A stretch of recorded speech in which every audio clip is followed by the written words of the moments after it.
Imagine owning the largest silver mine on the planet. Imagine your ships bringing in so much precious metal that your treasury literally cannot count it fast enough. Imagine controlling half the known world. Now imagine going completely, utterly bankrupt, not once, not twice, 4 times. That is the story of Spain, and it is the strangest, most important economic lesson history has ever produced. Most people think wealth is simple. You have money, you are rich. You have more money, you are more powerful. The story of the Spanish Empire in the 16th century destroys that idea completely. Because Spain did not go broke despite having all that silver. Spain went broke because of it. What you are about to see is not just a history lesson. It is an economics lesson dressed up as one of the most dramatic rises and falls in human history. You are going to understand why more money can actually make you poorer, why debt can grow faster than income even when your income seems infinite, and why the same structural mistakes that destroyed the most powerful empire of the 1500s are still being made by governments, companies, and individuals today. By the end of this video, you will never look at wealth the same way again, and you will understand something that most people with a lot of money never figure out until it is too late. Stay with me, because the 4th bankruptcy is the one that will really make you think. To understand how Spain fell, you first need to understand how high it climbed. In the early 1500s, Spain was not just a powerful country, it was the most dominant force on the planet. Under King Charles I, who was also Holy Roman Emperor Charles V, the Spanish crown controlled Spain itself, large parts of Italy, the Netherlands, territories in North Africa, and an expanding empire across the Americas that was unlike anything the world had ever seen. And then came Potosi. In 1545, Spanish colonizers discovered a mountain in what is now Bolivia that was essentially made of silver. The Cerro Rico, the rich hill, would go on to produce an almost incomprehensible amount of precious metal. Historians estimate that between 1500 and 1800, roughly 80% of the world's silver supply came from Spanish colonial mines in the Americas. 80% of the entire world. Pause. The Spanish crown had a system called the quinto real, the royal fifth. Every shipment of silver that came from the Americas, the crown took 20% off the top, automatically, before anything else happened. So picture this.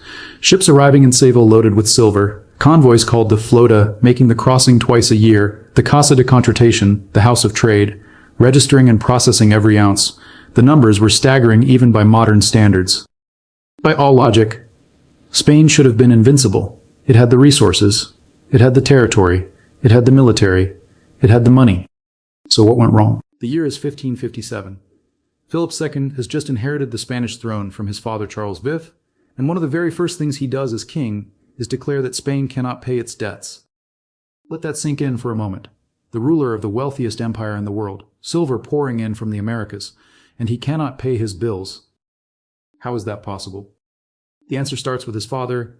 Charles V spent his entire reign fighting wars against France, wars against the Ottoman Empire, wars to suppress Protestant rebellions in Germany, wars to defend his Italian territories, war after war after war, and wars cost money, enormous amounts of money. Pause. The silver from the Americas was real, but it arrived on a schedule. Ships crossed the Atlantic twice a year. The crown knew roughly what was coming, and that predictability made it very easy to do something extremely dangerous, borrow against future shipments. The bankers of Europe, especially the great German banking families like the Fuggers, were delighted to lend to the Spanish crown. Why? Because the collateral was solid. Silver was coming. Everyone knew it. So the loans kept growing. The interest kept accumulating. And Charles spent it all, and then borrowed more, and then spent that too. By the time Philip II inherited the throne, the debt was so large that the incoming silver was already spoken for before it even left the Americas. It was assigned to creditors the moment it was registered at the port of Seville. Philip did not go bankrupt because there was no money. He went bankrupt because every coin that arrived was already owed to someone else, and the interest on top of that was more than the total revenue of the crown. Pause. Let that land. This was the first default.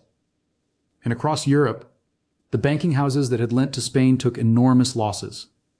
Some of them collapsed entirely. But here is the remarkable thing. Spain recovered. The silver kept coming. Philip restructured the debt, negotiated new terms, and kept going, which meant he could keep borrowing and spending, and the cycle began again. Now here's the part of the story that most people miss, and it is the part that makes the story not just fascinating but genuinely important. While all this borrowing and spending was happening at the level of kings and bankers, something else was happening at the level of ordinary people, something quieter, something slower, something far more destructive in the long run. Prices were rising. Everywhere. In Spain, in Portugal, in France, in England. Across the whole of Europe, the cost of bread, cloth, meat, tools, everything was going up. Decade after decade. For over a century. Historians call this the price revolution. And for a long time, nobody understood what was causing it. Then in 1568, a French economist named Jean Bodin figured it out. The answer was the silver itself. Here's the logic, and it is simple once you see it. Imagine a small town with 100 coins in circulation and 100 loaves of bread for sale.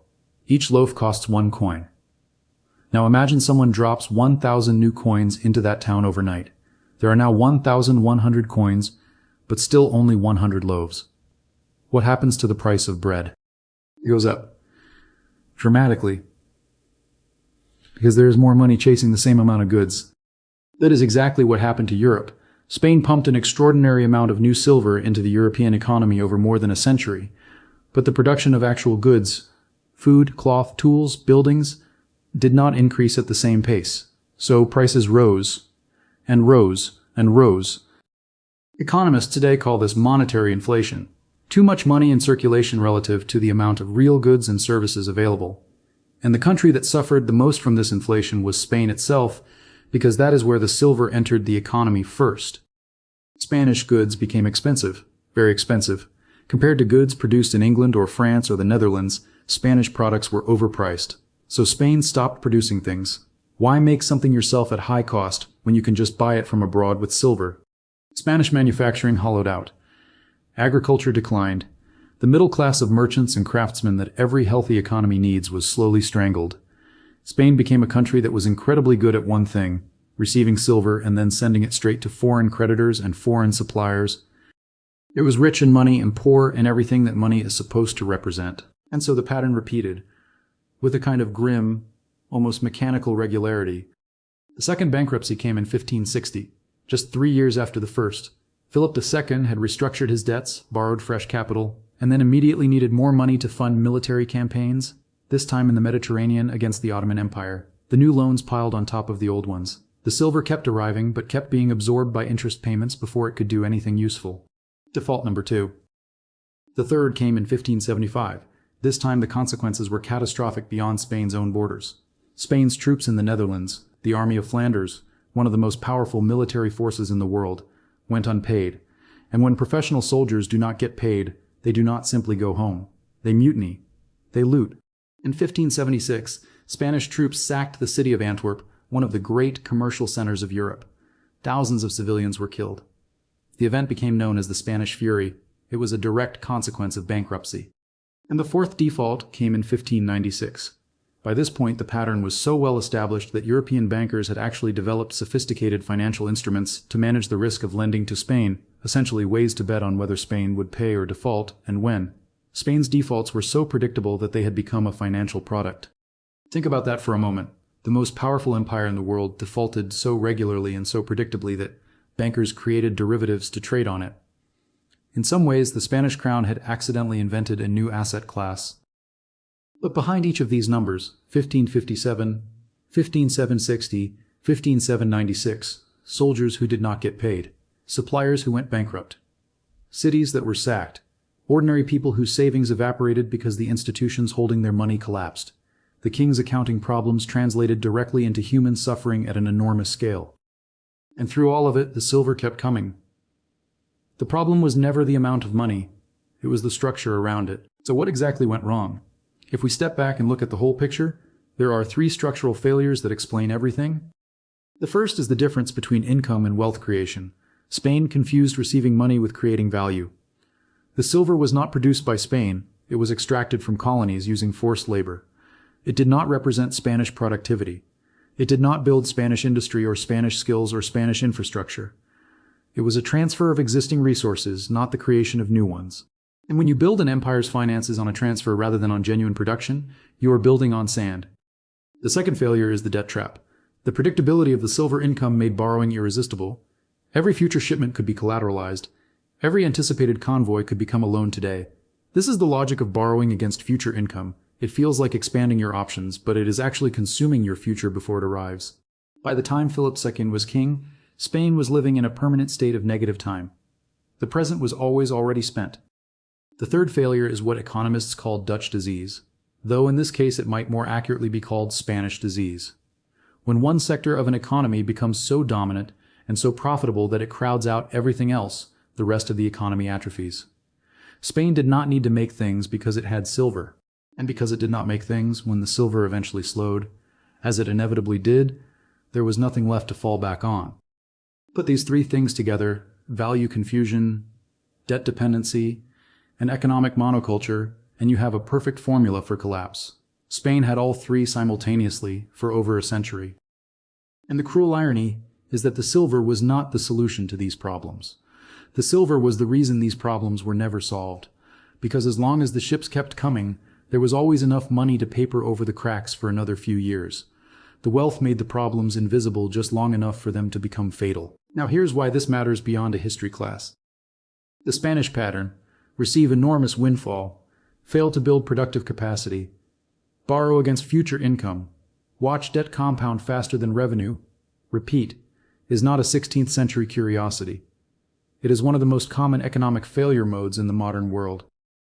Look at the oil-rich nations of the 20th century. Several of them received a windfall almost as dramatic as Spain's silver, decades of oil revenue that made fiscal discipline seem unnecessary. Some of them built sovereign wealth funds, diversified their economies, invested in education and infrastructure. Others borrowed against future oil prices, and found themselves in serious trouble when prices fell or reserves declined. Look at lottery winners. Studies consistently show that a significant percentage of people who receive large sudden windfalls, lottery jackpots, inheritances, legal settlements, are in worse financial shape 5 to 10 years later than they were before. The money arrived, but the structure to manage it did not. The lesson is not that money is bad. The lesson is that money without structure, discipline, and productive investment is not an asset. It is a liability waiting to happen. Spain had the resources of an empire and the financial discipline of someone who had never learned to say no, and it paid for that combination 4 times over. Let's bring it all together. Spain controlled the largest silver supply in the world. It had armies, territory, and influence that no other nation could match, and it went bankrupt 4 times in less than 50 years. Not because of bad luck, not because of enemy invasion, because of 3 structural failures it never corrected: confusing money with wealth, borrowing against a future it was already spending, and allowing easy income to replace genuine productivity. The mountain of silver at Potosi did not save Spain. It gave Spain the illusion of invincibility for long enough that it never had to confront its real problems. Pause. Final tone, direct and warm. The question worth sitting with after watching this is a simple one. Where in your own life, or in the institutions around you, is easy money creating the illusion that hard structural problems do not need to be solved? That is the real inheritance of the Spanish Empire, not the silver. The warning: if this video made history feel like it actually matters, because it does, subscribe to the channel. Every week we take moments like this one and pull out the economic and human logic hiding inside them. Drop a comment below. I want to know which of the 4 bankruptcies surprised you most, and share this video with one person who thinks that having more money automatically solves everything.